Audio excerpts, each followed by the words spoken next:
Muy buenas tardes, estimados y estimadas alumnas y alumnos de Puntaje Nacional en nuestra clase última de nuestro módulo común de biología. Última entre comillas, entre así unas comillas, porque recuerden que esa semanita antes de la PSU vamos a tener nuestras clases de resumen, ¿ya? Así que los que se nos van hoy día a otro módulo, los que nos van a romper el corazón y nos van a seguir en biología y van a ver dar otra prueba, igual estén atentos la última semana porque vamos a hacer un resumen de común y un resumen de lectivo para que le peguen una vuelta, ¿ya? Gluni, muchas gracias por avisarme que está todo bien. Vamos a seguir viendo herencia mendeliana, aun cuando me equivoqué en el título. La clase pasada fue de salud y herencia. Hoy solo vamos a seguir con la continuación de herencia, ¿ya? Nos queda poquito tiempo para nuestra PSU. Estamos entrando en septiembre, como 3 meses, septiembre, octubre y parte de noviembre.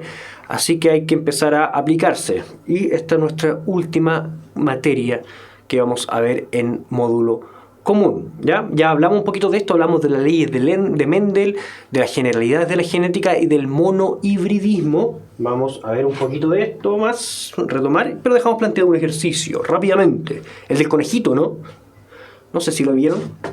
El conejito Himalaya se originó por una mutación condicional en que la síntesis de melanina ocurre solo a temperaturas entre 15 y 20 grados Celsius, ¿ya? Por lo cual el conejo es blanco con la punta de la nariz y las patas. Por lo cual el conejo es blanco con la punta de la nariz, las patas y la cola de color negro. Si se cruza un conejo Himalaya con un conejo albino, se obtiene en F2 la proporción de 3 conejos Himalayas y un conejo albino. De este experimento se puede deducir correctamente que el fenotipo Himalaya es dominante sobre el albino. Himalaya y albino son dos fenotipos diferentes de conejo. Y que en F2 un cuarto de la progenie sigue siendo homocigoto para Himalaya y un cuarto homocigoto para albino.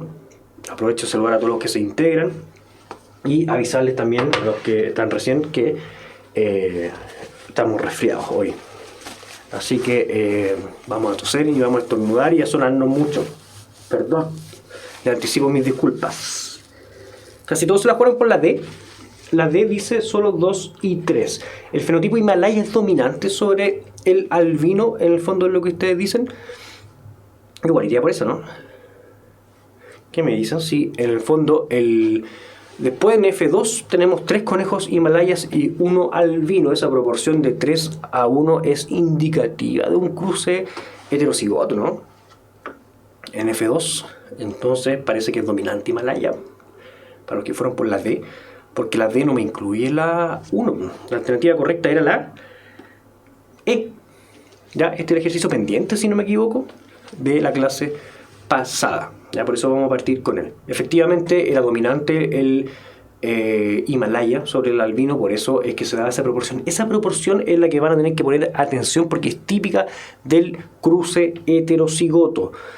Porque origina a un 25%, un cuarto que es homocigoto dominante, otro cuarto que es homocigoto recesivo y los otros 2 cuartos que son los heterocigotos. Por eso vamos a tener que el rasgo dominante se va a expresar en el homocigoto dominante y los 2 heterocigotos, y así vamos a tener que en el fondo esta proporción 3 a 1 donde el dominante es el que se expresa.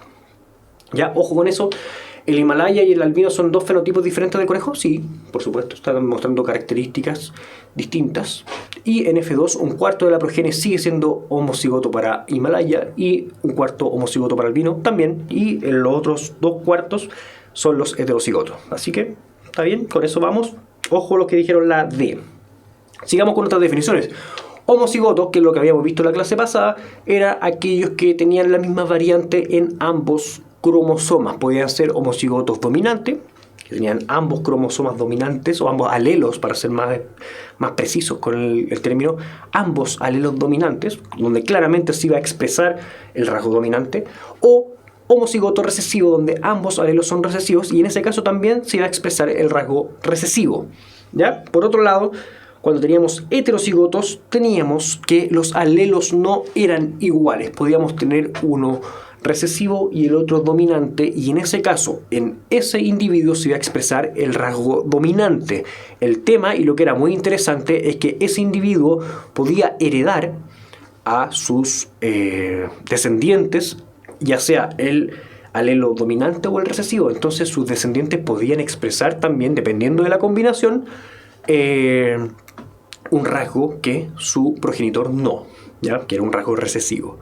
Don Víctor Hugo me dice que homocigoto es igual a puro. Sí, aunque suena feo puro, sí, se ocupa también.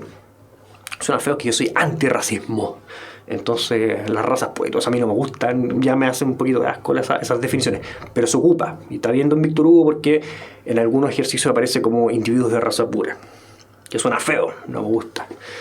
Le debíamos todo esto al señor Mendel, o Mendel, ¿no dice Mendel? Gregorio Mendel, que fue un tipo muy, pero muy inteligente, muy, pero muy pillín, porque fue capaz de ver esta cuestión antes que todos.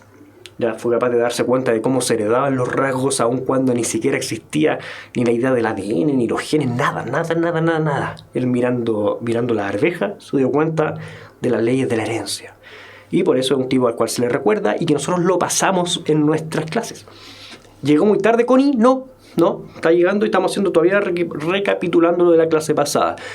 Mendel definió la primera ley, que dice que cuando se cruzan dos individuos de raza pura, también o individuos homocigotos, los heterocigotos resultantes en F1, que es la generación que viene, serán todos iguales fenotípica y genotípicamente, ¿ya? Y ahí está la F1, donde existían una sola combinación posible para su descendencia, si es que los padres eran de raza pura, ¿ya? En este caso teníamos dos progenitores de raza pura que no eran iguales.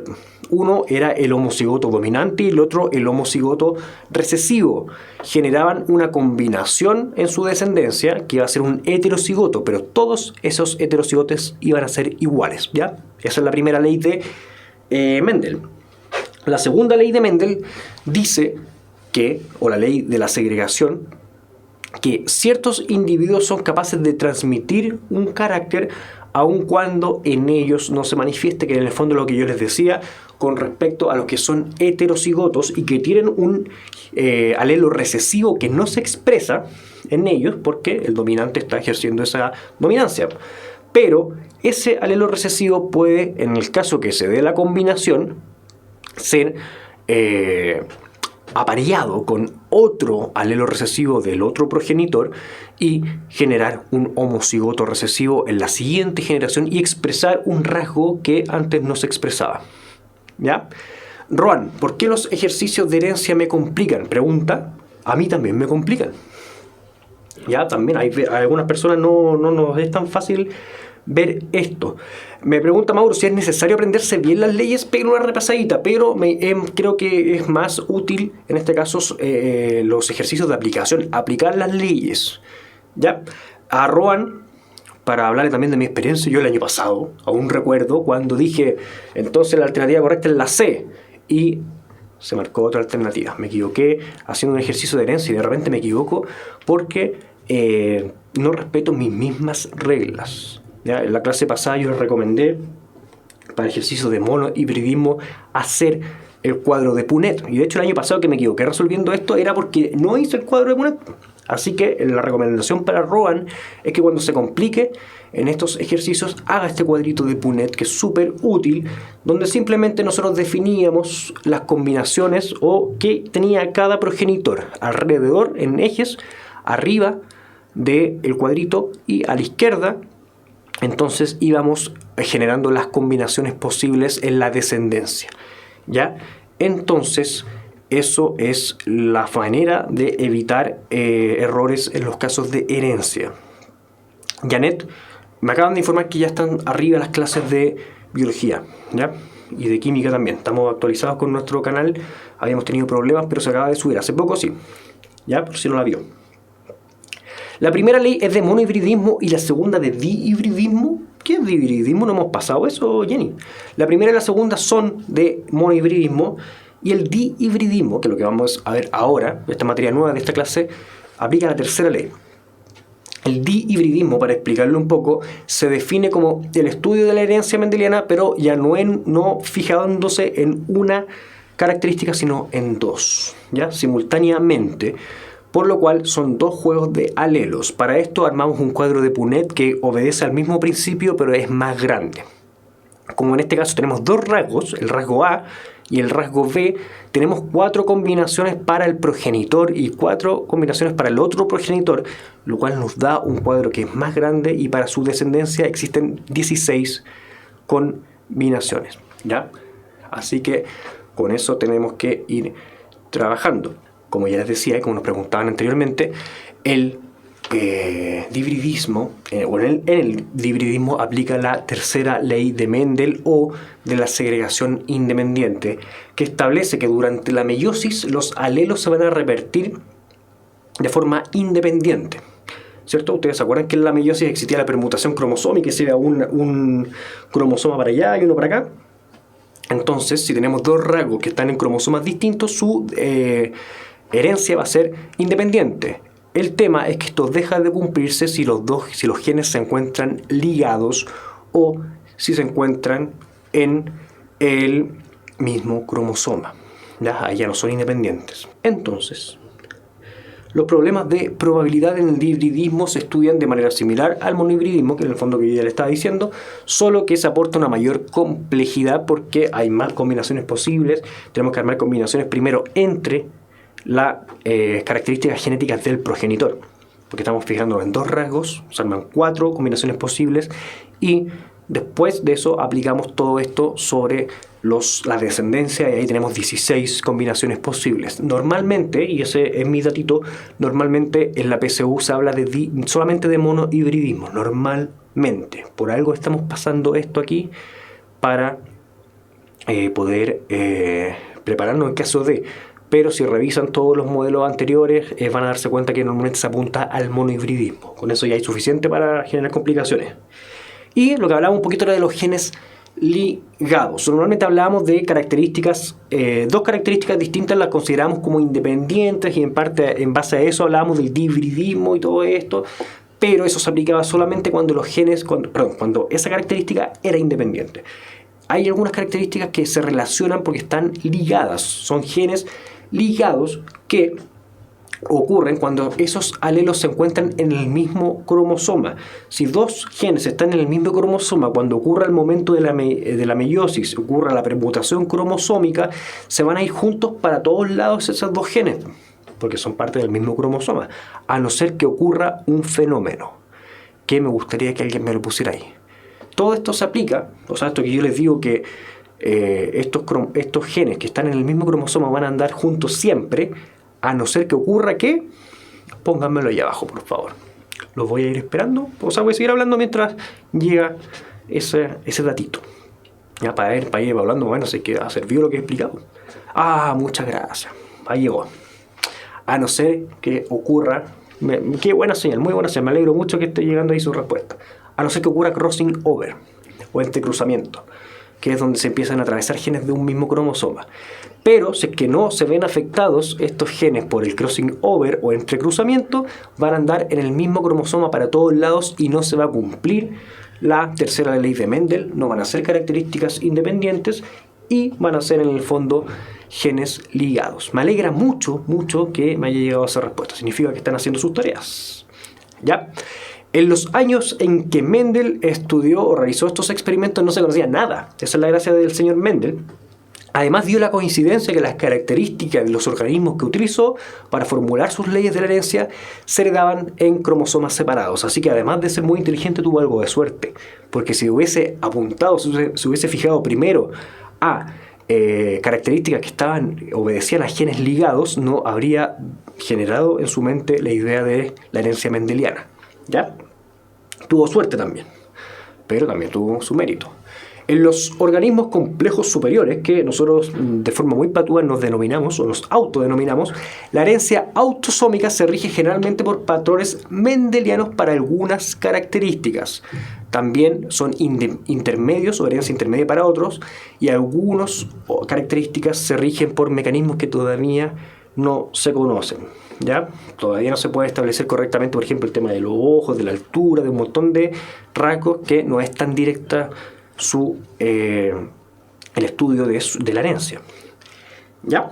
Autosómico, ¿alguien se acuerda de lo que era autosómico cuando hablo de un autosoma? También lo espero ahí. Está buena esta idea de ir evaluando cómo va la cosa. Es bueno porque yo no los puedo sacar a la pizarra y decirle usted. Así que no hay presión. El que sabe, aporta. ¿Quiere un autosoma o un rasgo autosómico? El fenotipo de un organismo complejo, por ejemplo, el color de ojo está denominado por una serie de genes que se heredan tanto en genes ligados como en otros que no son ligados, ¿ya? Entonces el color de ojo, por ejemplo, es una cosa que no es tan simple su estudio. Ahí está, cromosoma no sexual, eso es un autosoma. Nosotros tenemos 23 pares de cromosomas, de los cuales un par es el par sexual, el resto son autosomas. ¿Ya? Es decir, todos aquellos menos los ligados al sexo. Estamos bien. Una buena señal, eso que estamos viendo en el chat. Ahora, dicho esto, tenemos también otros casos de herencia u otros fenómenos de herencia, por ejemplo, la herencia intermedia. Nosotros ya tenemos la lógica esta de los dominantes y los recesivos, donde el dominante va a expresar siempre su rasgo y el recesivo va a quedar ahí relegado al silencio, ¿cierto? Y que puede ser heredado más adelante, pero todavía no se va a expresar en el organismo que tenga el dominante presente. Pero existen otros casos también y otros fenómenos como la herencia intermedia, donde es un rasgo que va a ser, como dice la palabra, intermedio. Mire, buena la explicación. Donde si yo tengo, por ejemplo, un alelo recesivo que tiene una característica y un alelo dominante que tiene otra, lo que va a resultar del cruce no va a ser ni lo uno ni lo otro, sino un punto medio entre esos. Ojo con eso porque se nos viene más adelante otra definición que es muy parecida. Este caso me muestra que si yo tengo una flor que es roja, que se cruza con una flor blanca, el resultado es el punto medio, que es la flor rosa. Ya, eso no es lo mismo que lo que viene más adelante, que vamos a ver que es la codominancia. El mejor ejemplo, en el fondo, era esto que estábamos mostrando acá. Los alelos se simbolizan en base a la característica estudiada, la letra C para el color y un superíndice destacando su detalle, R de rojo, B de blanco. Bueno, pero eso no está aplicando en el monito que está ahí. ¿Ya? Así que eso era intermedio. Recuerden, ¿cuál es lo intermedio entre el rojo y el blanco? Rosado. ¿Cuál es lo intermedio entre negro y blanco? Gris. ¿Ya? Por otro lado, la codominancia es algo distinto. Dice que cuando tenemos dos rasgos distintos en alelos que se van a aparear, se expresan ambos. ¿Ya? Si yo tengo blanco y negro y ocurre un cruzamiento, lo que se obtiene no es gris, se obtiene un bicho que es blanco y negro, como algo manchado. ¿Ya? No es lo mismo. Esa es la diferencia entre codominancia y herencia intermedia. ¿Ya? Si yo tengo, por ejemplo, en el mismo caso anterior, que en herencia intermedia entre una entre una flor roja y una flor blanca se genera el rosado, en este caso, si ocurriera codominancia entre ese mismo rasgo, entre la flor blanca y la flor roja, yo tendría un resultado que es una flor manchada de blanco y manchada de rojo. Se están expresando las dos cosas. ¿Ya? Gallina castellana, me dice ahí don Víctor Hugo. Mira, no tenía idea cómo se llaman. De gallinas yo realmente no manejo mucho mis conocimientos. Catalina dice que se confunde con codominancia a la hora de las preguntas. Sí, hay que tener cuidado porque son muy similares. ¿Ya? La herencia codominante o simplemente codominancia se define como un rasgo o un tipo de herencia en la cual los dos alelos de un organismo heterocigoto son capaces de expresarse al mismo tiempo. Ahora, si nosotros recurrimos de nuevo a nuestro dogma de la biología molecular, ¿se acuerdan eso? Que tenemos un gen que expresaba una proteína y que en el fondo es eso lo que se hereda, la codificación de esa futura proteína. Cuando hablamos de codominancia, lo que estamos viendo en el fondo es que las proteínas de ambos, o sea, que se generan a partir de ambos alelos, van a estar presentes en el organismo que contiene esos dos alelos. De hecho, el caso más típico y más emblemático es el de el grupo sanguíneo. ¿Ya? Y ojo YOLO, porque YOLO dice que la codominancia ninguno predomina sobre el otro, y eso es cierto, pero si aplica esa lógica también aplicaría a herencia intermedia. ¿Ya? Por eso ahí hay que tener cuidado con esa distinción. ¿Ya? Eso no es una pastilla, le digo a Mauro que pregunta si es una pastilla. Eso es un glóbulo rojo, un eritrocito, que tienen esa forma más o menos así. Son las células, entre comillas, células más simples del organismo de los mamíferos. Los alelos dominantes tienen una mayor probabilidad de expresarse y determinan el fenotipo del individuo. Sin embargo, en el caso de la codominancia, los alelos recesivos también se van a expresar, pero menos que el alelo dominante. Pero sí van a estar ahí. Y el que estén ahí tiene una implicancia súper importante en el caso, por ejemplo, del grupo sanguíneo. Cuando tengamos nuestra clase en electivo, los que se quedan en biología, vamos a tener en el sistema inmune clases de el grupo sanguíneo y cómo se expresa eso. Aquí teníamos en el fondo lo que nosotros mencionábamos. Si nosotros tuviéramos herencia intermedia y tengo una vaca negra y una vaca blanca, al momento de generar el cruce tendría vacas grises. Pero en este caso, que es codominancia, al tener una vaca negra y una vaca blanca, nacen estas vacas manchaditas entre blanco y negro. Daniela, ¿cómo diferenciar entre la genética mendeliana y la no mendeliana? Nosotros vamos a hacer en nuestro PSU casi siempre genética mendeliana, ¿ya? Y va a estar siempre al final, cerca de al final de nuestros módulos. Ya usted va a tener su módulo de biología, ya sea común o electivo, y va a tener al final su sección de genética mendeliana. Los eritrocitos, en el fondo, que era lo que, para anticiparle un poco lo que viene con respecto al grupo sanguíneo, tienen en su membrana grupos de glicoproteínas que son identificatorias, en las que determina el grupo sanguíneo, también el factor RH. Los eritrocitos son las células más abundantes que están en la sangre y transportan la hemoglobina, que es la molécula que anda con el oxígeno. Y recuerden que el oxígeno es el que necesitan todas las células para poder sobrevivir. ¿Ya? Y los eritrocitos andan marcados con estas glicoproteínas. Podemos distinguir dos tipos de glicoproteínas, la glicoproteína A y la B, y en este caso existe codominancia. ¿Ya? Si nosotros tenemos los alelos para la A y la B, lo que se va a expresar es la A y la B, y vamos a ser parte de un grupo sanguíneo que es el AB. Así que somos homocigotos para el grupo para A, vamos a ser solamente grupo A, y si somos homocigotos para el grupo B, vamos a hacer un grupo B. También puede darse el caso que no se encuentra ninguna. El organismo fabrica anticuerpos que en el fondo nos hacen defendernos o atacan a aquellos eritrocitos que no andan con las glicoproteínas correspondientes a nuestro organismo. Por eso es tan importante esto y aplica para las transfusiones de sangre. Probablemente ustedes hayan escuchado el tema de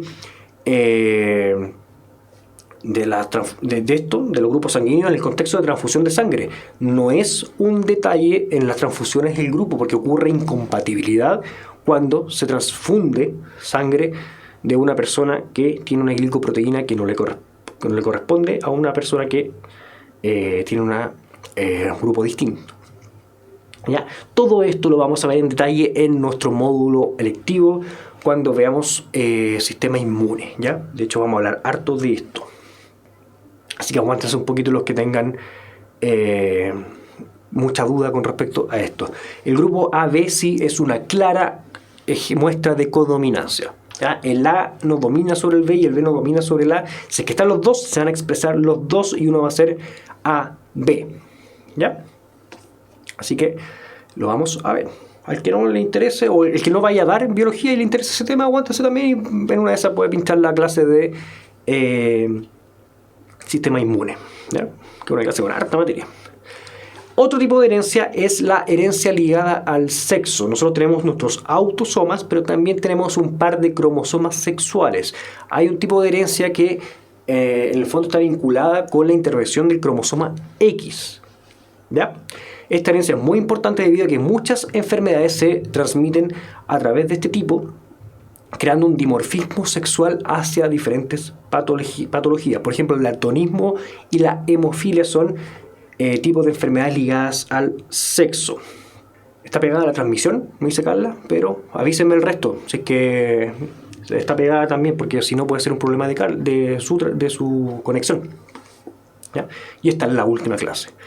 Es súper importante entender a veces, que puede aparecer en nuestra PSU, estos tipos de diagramas que en el fondo lo que hacen es explicar los pedigrís. Ya simplemente muestran como un árbol genealógico en el cual se aplica cierta simbología para poder seguir algún rasgo en particular. Es necesario conocer este lenguaje para poder comprender el contexto en el cual se abarca. En el caso del 1 tenemos un hombre, en el caso del 2 tenemos una mujer, señalados con un cuadro y con un círculo. En el caso del 3 está fallecido, por lo cual tiene esa tachado. El 4 indica el matrimonio, la unión. Matrimonio podríamos cambiarlo esa palabra. ¿Ya? Podríamos hablar de generación de descendencia, reproducción. ¿Ya? Eso lo escribieron hace un par de años. Hijos sanguíneos vendría siendo el 5. ¿Ya? Los que están rellenos de blanco son los normales, que palabra que también podríamos adaptar en nuestra fuente. Vamos a ver de dónde sacamos esto. El negro es el afectado por alguna enfermedad, y aquel que es relleno con un punto es que es portador, es decir, que tiene el gen para una enfermedad, pero no la expresa. ¿Ya? No sufre la enfermedad aun cuando tiene el gen y puede transmitirlo a su descendencia. ¿Ya? Esta es la manera en la cual nosotros podemos ir ocupando estos diagramas para poder ir siguiéndole la pista a algún rasgo.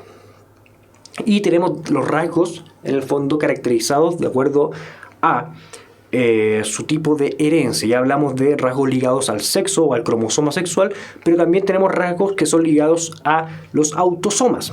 Y tenemos aquellos que son dominantes, que en el fondo son el tipo de herencia que está asociado a cromosomas autosómicos y que son dominantes, que si se transmite, se expresa. Por lo cual, bueno, se expresará siempre que esté presente, pero sin variaciones por el sexo ni por generación. Es decir, que se van a expresar en hombres y mujeres por igual. Normal, en este caso, que me pregunta Diana, correspondería a sano, a que no tiene la enfermedad. ¿Ya? No me gusta mucho la denominación normal, a mí tampoco. Al igual que en el caso anterior, estamos hablando ahora del autosómico recesivo, se expresa sin diferencias entre hombres y mujeres porque es parte de aquellos cromosomas que no son sexuales, da lo mismo el sexo acá, pero es un carácter recesivo. Esto quiere decir que se expresa solamente si es que están en alelos homocigotos. Si es que llega a estar también compartiendo o conviviendo con el alelo que es dominante, no se va a expresar este rasgo o esta enfermedad, y por lo mismo se puede ir saltando algunas generaciones y reaparecer en generaciones sucesivas. ¿Ya? Eso pasa con algunas enfermedades, aun cuando no siempre es tan simple. Por ejemplo, con la diabetes. La diabetes a veces se salta generaciones, pero su herencia no sé si está tan claramente caracterizada.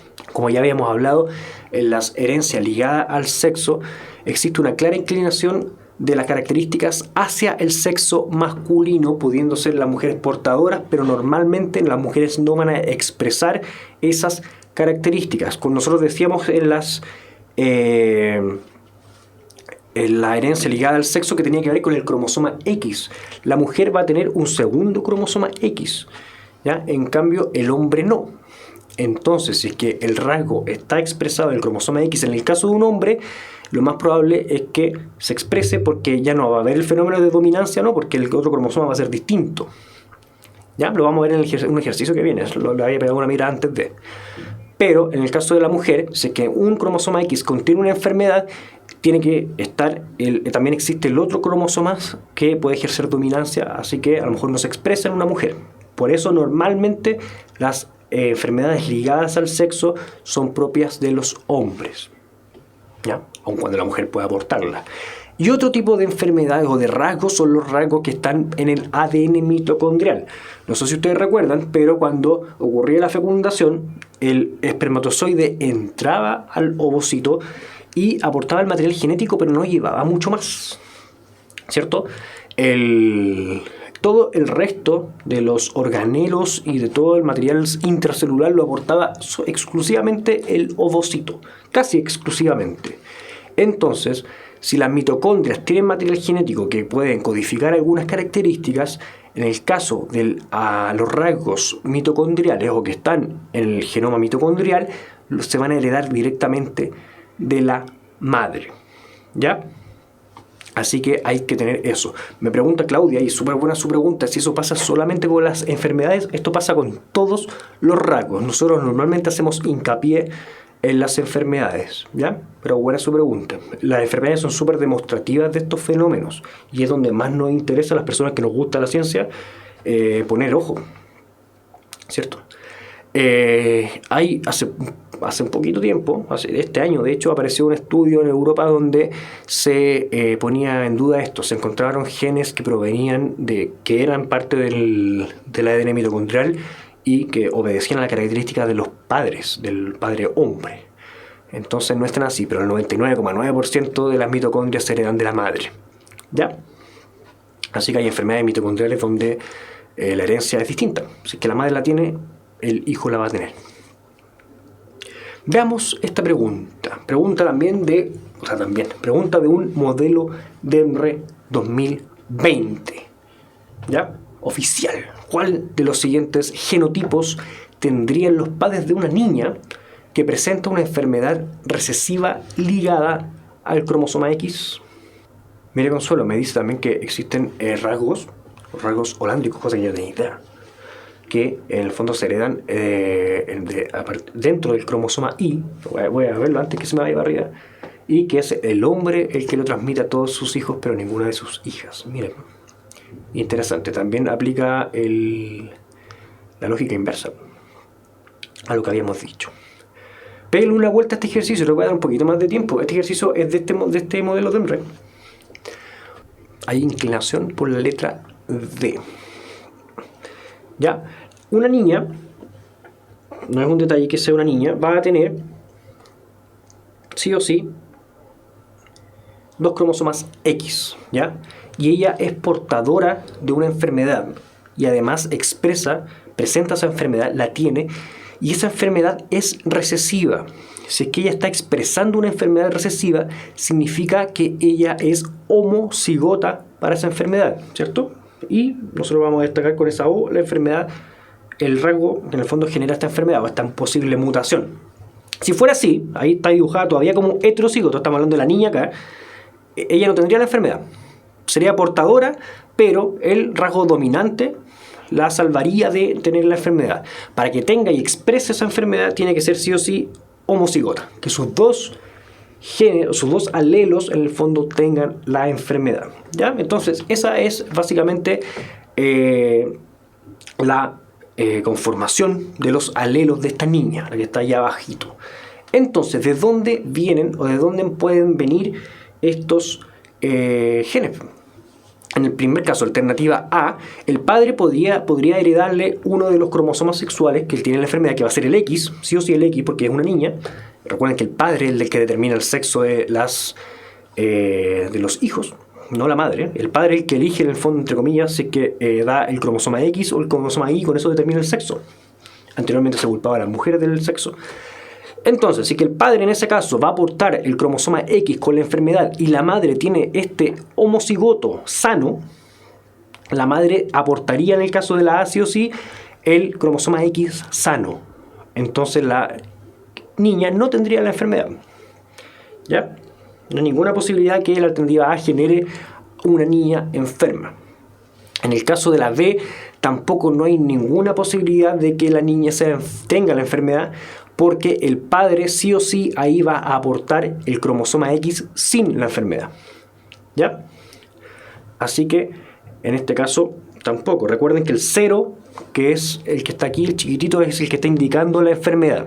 Miren lo que pasa en la alternativa C. En la alternativa C tenemos la madre, que es homocigota para esta enfermedad, ¿cierto? Ella sí, la madre también es una persona enferma porque porta la enfermedad, pero como es homocigoto también la expresa.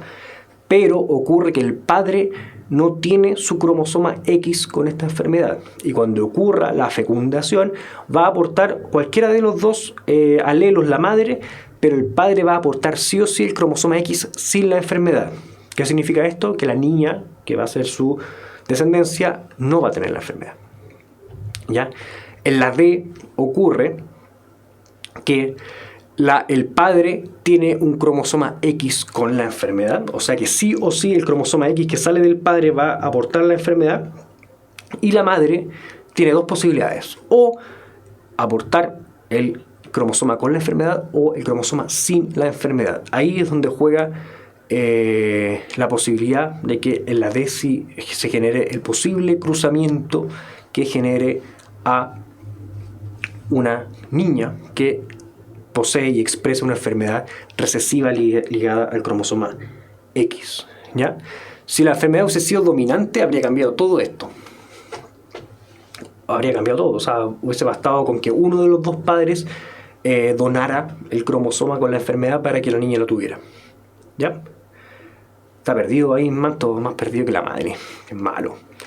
Pégale una vuelta a esto. Hagamos el diagrama, pues ya. Hagamos el diagrama. Me puse flojo. Todo de nuevo. No vamos a hacer el de Puneto, pero vamos a hacer esto. Vamos a hacer de nuevo el mismo ejercicio, ¿ya? Para los que quedaron perdidos. Tenemos una niña que tiene una enfermedad que es recesiva. Si es que es recesiva, si es que hay un rasgo, independiente si es enfermedad, hablemos en general, si es que tenemos un rasgo que es recesivo, que se está expresando, sí o sí tiene que ser homocigoto, ¿ya? En este caso nosotros vamos a ponerle la letra O este cero chiquitito a el alelo con la enfermedad. Si es que esta cuestión no fuera homocigoto y tuviéramos, por ejemplo, uno de los alelos que no tuviera la enfermedad, esta cuestión no se expresaría porque el que tiene la enfermedad es recesivo, ¿ya?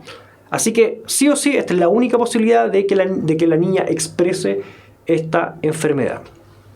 Ahora, estos alelos provienen de dos progenitores. Tenemos un padre que tiene una configuración cromosómica XY para sus cromosomas sexuales, ¿cierto?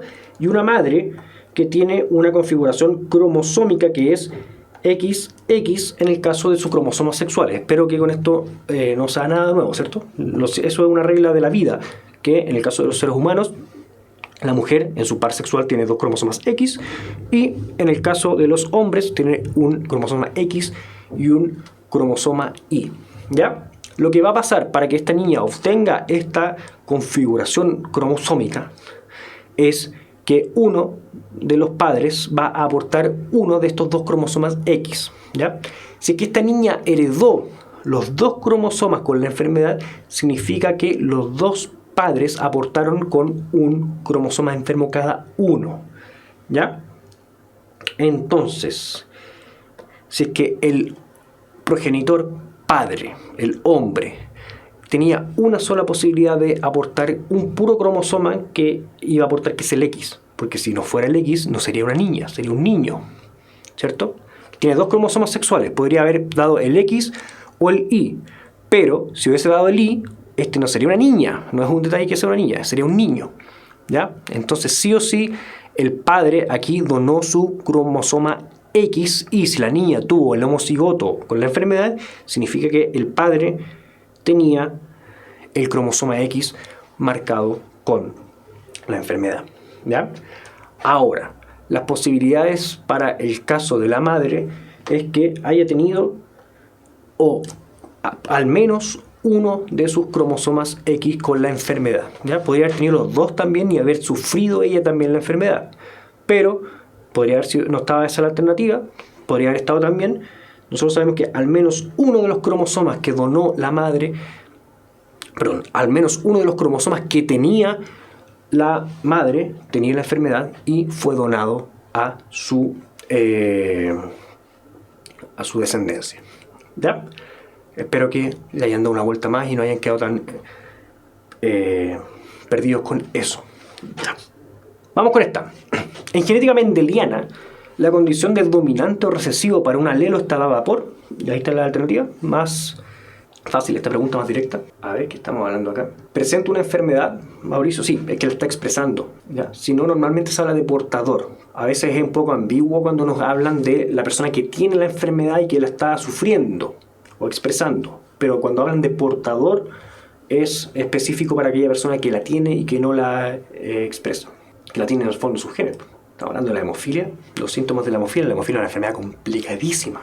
Hoy día, en esta pregunta tuvimos casi unanimidad con respecto a la alternativa E, ¿cierto?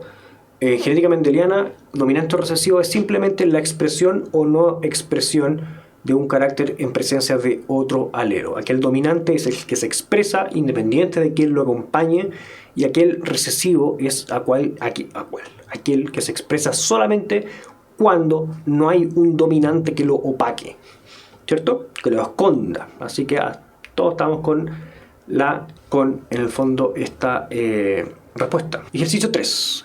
La polidactilia es un rasgo autosómico dominante que consiste en la presencia de dedos supernumerarios. Nosotros tenemos 5 dedos, los Simpson tienen 4, pero la polidactilia es cuando hay más dedos, ya sea en las manos o en los pies. Al respecto, ¿cómo será la descendencia de una pareja si ambos progenitores son normales, pero sus abuelas son polidáctilicas? Daniela me dice que en clases le hicieron esa separación entre herencia intermedia que herencia intermedia y codominancia no era genética mendeliana. Mire, puede ser, ¿sí? Yo no tenía en mi cabeza esa separación. Pero bueno, entonces está súper bien, y responde en el fondo la pregunta que me habían hecho antes. Herencia mendeliana normalmente es cuando nosotros hablamos de rasgos dominantes y recesivos, ¿ya? Y todos los ejercicios de herencia mendeliana los vamos a resolver mediante el cuadro de Punnett. Cuando hablemos de herencia intermedia y codominancia y también de genes ligados, no vamos a tener, de herencia mitocondrial, no vamos a tener los cuadros de Punnett ni estos fenómenos que hemos descrito. Así que no vamos a aplicar las leyes de Mendel. Yo no tenía esa separación hecha en mi cabeza, la reconozco, ¿ya? Normalmente la pregunta va a decir si es que el rasgo es por codominancia, por herencia intermedia. El único que ustedes deberían saber que es por codominancia es el grupo sanguíneo, ¿ya? Así que es súper importante eso. El grupo sanguíneo es un rasgo que ustedes deben saber que es por codominancia. El resto van a tener que ser explicados en la misma pregunta. Ya, ¿qué estamos viendo? Estamos viendo la pregunta esta. Déjenme leerla de nuevo. ¿Me pueden repetir la alternativa que dijeron, por favor? Que ya se me fueron para arriba las preguntas del chat. La presencia de dedos supernumerarios en una pareja. Ambos progenitores son normales, ¿ya? Pero sus abuelas son polidáctilas. La polidactilia es un rasgo autosómico dominante. ¿Qué significa eso? Significa que si los progenitores en este caso son normales, ninguno de ellos contiene la enfermedad. Si ellos contuvieran algún gen con la enfermedad, en este caso tendrían la enfermedad, porque es dominante. Entonces, si es que son normales, no tienen ninguno de los genes con la enfermedad y sus hijos van a ser también normales. Ahí sí me enchufé, me había desconectado un poco. ¿Ya? ¿Se entiende eso, no? Alternativa E. ¿Cuál es la palabra clave acá? Palabra clave, autosómico dominante. Las abuelas, teníamos tres generaciones, abuelas, los padres y los hijos. Las abuelas tenían la enfermedad porque sí o sí tenían al menos uno de los alelos con la enfermedad, porque esto es dominante. Con uno que haya se expresa la polidactilia, ¿ya? Los padres no tenían polidactilia, significa que no tenían este rasgo, porque si hubiese estado al menos en un alelo se habría expresado, porque es dominante. Si es que no se expresó es porque no estaba en ninguno de los alelos. Entonces, si no estaba en ninguno de los alelos, no había ninguna posibilidad de que se expresara en los hijos. Las abuelas, como dice Yolo, no le pasaron la enfermedad a los padres, y por lo mismo es imposible que los padres se las pasaran a sus hijos. ¿Ya? La tabla muestra los resultados de un experimento realizado por Mendel para el estudio de la transmisión hereditaria del carácter textura de la semilla en las plantas de especie Pisum sativum. Y tenemos la planta lisa con la semilla lisa y la rugosa que se cruzaron, que fueron las parentales, y generaron en la F1, en la primera generación de descendencia, 100% de semillas lisas, y en F2 aparecieron 5.474 lisas y 1.850 rugosas. ¿Ya? ¿cuáles eran los genotipos para la textura de la semilla en el cruce F1? Catalina pregunta si autosómico era cuando no eran sexuales. Sí, cuando no eran sexuales, que yo le decía que sí. Sí. Mauricio pregunta si el gen en la pregunta anterior se perdió, si no se volverá a ver. No, si que un gen dominante desaparece, no se expresa más, es porque no está. ¿Ya? Si el gen dominante está, se va a expresar siempre. Si es que la generación que venía a las abuelas no estaba enferma, era porque el gen dominante ya no está. ¿Qué andaba haciendo ese Mendel, dice Planck? ¿Por qué el sativa le llamó la atención? ¿Sativum? Me pregunta Mew si los rasgos dominantes siempre se expresan los dominantes. ¿Ya? ¿Qué pasa acá? Me gustaría que pusieran ojo, y este es un datito para las preguntas de herencia mendeliana. ¿Ya? Esta distribución es súper característica. Si se dan cuenta, aun cuando no es exacto, aproximadamente eso es una relación 3:1, ¿cierto? ¿La ven por ahí? Diana Sid me dice que 3:1, lo había dicho antes que yo lo dijera. Entonces, eso es típico del cruce heterocigoto, ¿ya? Los progenitores eran, y este es el típico ejercicio de Mendel, el experimento realizado por Mendel se daba así. En la generación parental teníamos la semilla lisa, que podríamos decir que es nuestro rasgo dominante, así que era RR, ver que se cruzaba con la rugosa, que era el homocigoto recesivo, ¿cierto? Esta es la generación parental. Le vamos a poner aquí la P de parental. Ahí ocurría un cruzamiento y se generaba F1, ¿cierto? F1. Las posibilidades de cruce aquí es una sola, ¿cierto? Existe solamente la posibilidad de que este progenitor aporte el dominante, y existe solo la posibilidad de que este progenitor aporte el recesivo. Entonces existe una combinación posible para F1, que es RR, ¿cierto? No hay ninguna otra posibilidad. Entonces, cuando ocurra el cruzamiento entre individuos de F1, vamos a tener el cruzamiento dominante recesivo y dominante recesivo. Ahí es cuando nosotros nos aplicamos y usamos el cuadro de Punnett, que vamos a aprovechar de usarlo porque siempre me pasa que digo que hay que usarlo y cuando resolvemos los ejercicios no lo ocupo. Vamos a aprovechar ahora. Tenemos en la F1 un primer progenitor que es heterocigoto, y en F2 un segundo progenitor que es heterocigoto también. Entonces, cuando ocurran las combinaciones, vamos a tener primero el homocigoto dominante, el heterocigoto, ahí arriba vamos a tener el heterocigoto y el homocigoto recesivo. ¿Ya? Espero que lo estén viendo conmigo. Entonces, cuando tengamos F2, vamos a tener esas combinaciones posibles: homocigoto, heterocigoto, heterocigoto y homocigoto recesivo. Cuando ocurra esto, vamos a enfrentarnos a estas que van a ser las que poseen al menos un alelo dominante y que van a ser lisas, y solamente las de acá van a tener el rasgo de ser rugosas, porque van a tener ambos alelos recesivos, ¿ya? Y esa relación que se da aquí, que más o menos de 3:1, es explicada por esta distribución, ¿ya? Es súper característico, es el típico ejercicio, el experimento de Mendel: cruce homocigoto, raza pura, se genera el heterocigoto en la F1 y después aparece esta distribución de 3:1, ¿ya? Característico, ese datito por favor manéjenlo en la PSU. Cuando aparezcan el 3:1 aproximado es porque ocurrió esto. Así que los de F1 eran los heterocigotos, ¿ya? Vamos con esta. Se investigó la expresión de una proteína P en una especie. Luego de numerosos cruzamientos entre los mismos progenitores se obtuvo F1. De F1 se eligió un par progenitor que dio origen a F2 y se registraron los resultados en la tabla. Del análisis de estos resultados es correcto deducir que, y ahí está la tablita. La pregunta de Felipe es súper buena. Cuando ocurren poliploidias, cuando por alguna razón hay una cantidad anormal de cromosomas, ¿cómo se expresan esos genes? No lo sé. Es súper buena su pregunta. Y me pilló.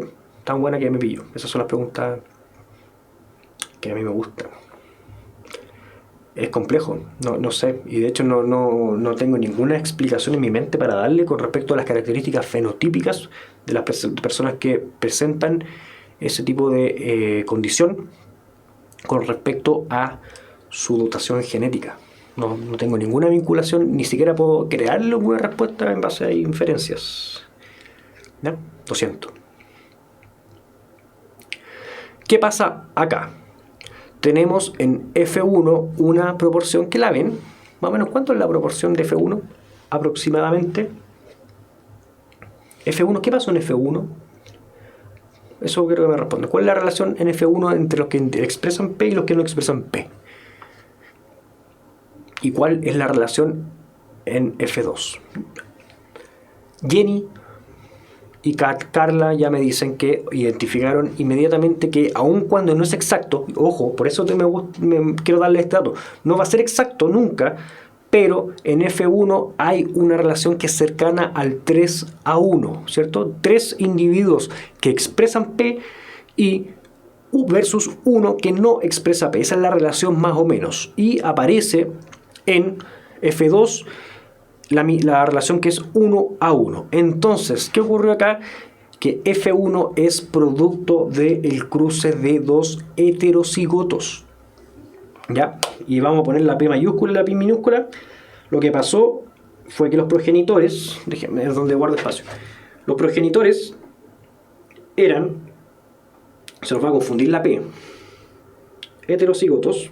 Voy a poner aquí PR de progenitores. No, voy a borrar esta cuestión. Estos son los progenitores, la primera generación. Cuando ocurrió la generación F1, se armaron, y nosotros ya sabemos en el fondo, acabamos de hacer el cuadro de Punnett, donde nos explicaba que cuando hay un cruce heterocigoto se nos generan 4 genotipos distintos. El homocigoto dominante, el homocigoto recesivo y los 2 heterocigotos, ¿cierto?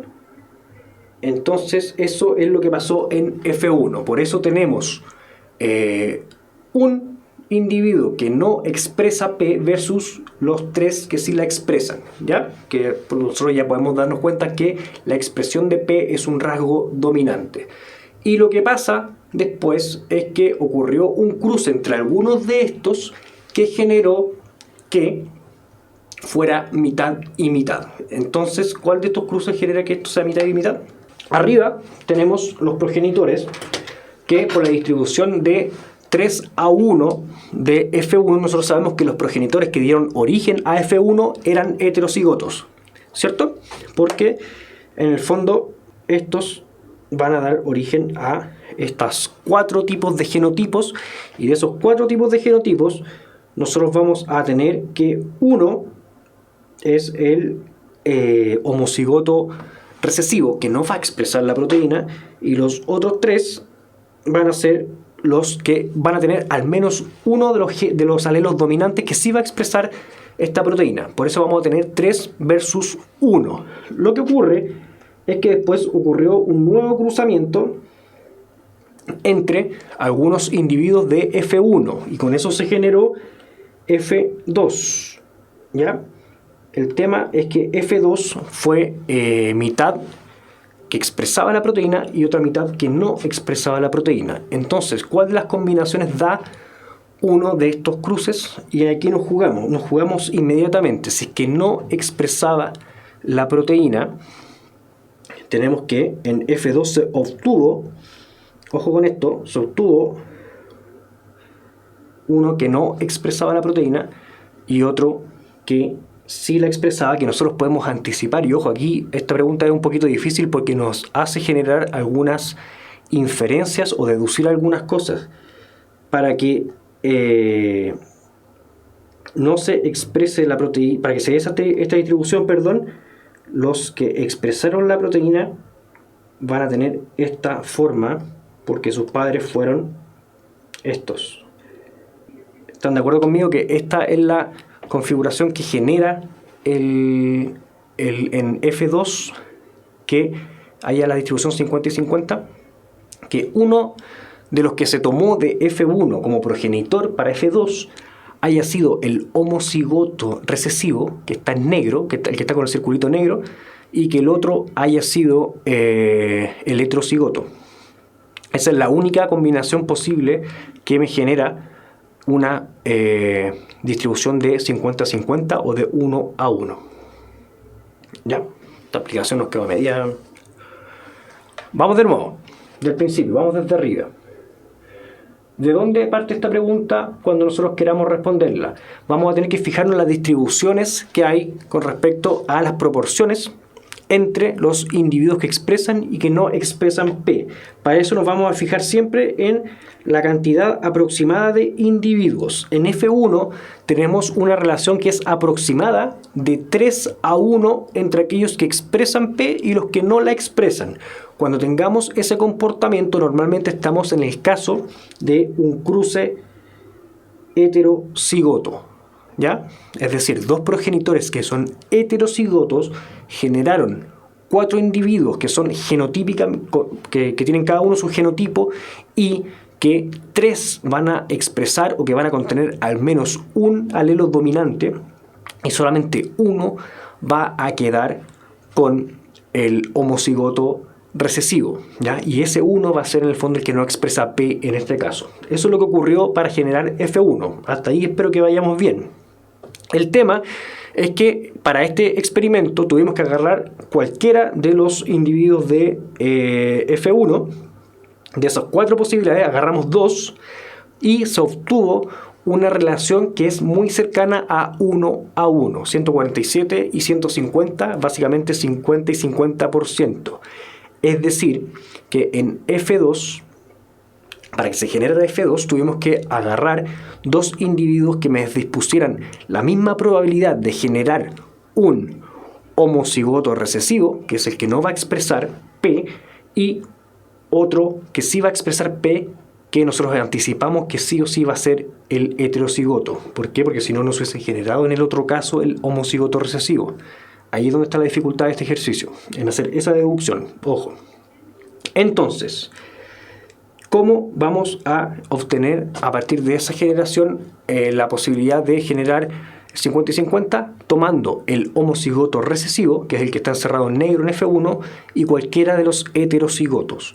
Con eso, si ustedes hacen el cuadro de Punnett, se van a dar cuenta que la probabilidad de generar algún individuo que exprese P y otro que no exprese P es de 50 y 50.